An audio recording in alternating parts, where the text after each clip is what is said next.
परभणीतील छत्रपती शिवाजी महाराज पुतळा परिसरात स्वाभिमानी शेतकरी संघटनेच्या वतीने केंद्र सरकार विरोधात जोडे मारो आंदोलन करण्यात आले।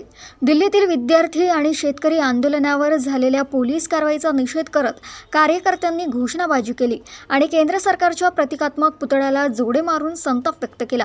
यावेळी नीट पेपरफुटी प्रकरण, आंदोलनकर्त्यांवरील कारवाई आणि शेतकरी विरोधी धोरणांचा निषेध करण्यात आला। केंद्र सरकारने विद्यार्थी आणि शेतकऱ्यांच्या मागण्यांकडे गांभीर्याने लक्ष द्यावे, तसेच आंदोलनकर्त्यांवरील कारवाईची निष्पक्ष चौकशी करावी अशी मागणी आंदोलनकर्त्यांनी केली। आंदोलनात संघटनेचे पदाधिकारी व कार्यकर्ते मोठ्या संख्येने सहभागी झाले होते। स्वाभिमानी शेतकरी संघटनेकडून केंद्र सरकारच्या पुतळ्याला जोडे मारो आंदोलन आम्ही केलेलं आहे।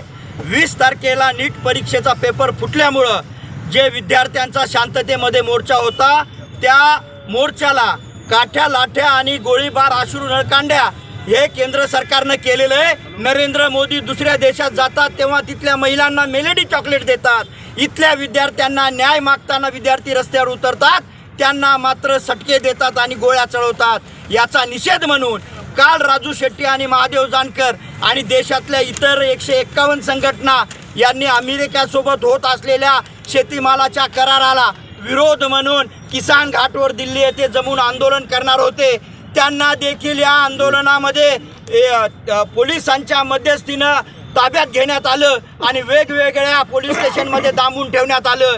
या दोन्ही घटनेचा स्वाभिमानी शेतकरी संघटना निषेध करते आणि या केंद्र सरकारला इथून पुढच्या निवडणुकीमध्ये हे तुमचं वागणं म्हणजे इतिहासातल्या जालियनवाला बाग हत्याकांडामध्ये जसं जनरल डायरनं निष्पाप लोकांना गोळीबार करून मारण्यात आलं, तसं तुमचं कालचं हे वागणं निष्पाप विद्यार्थ्यांना गोळीबार केलेला आणि अमेरिकेसोबत केलेल्या शेतीमालाच्या कराराला रद्द करत असताना आंदोलन करत असणाऱ्या त्या शेतकरी संघटनांना तुम्ही बंदिस्ती करता।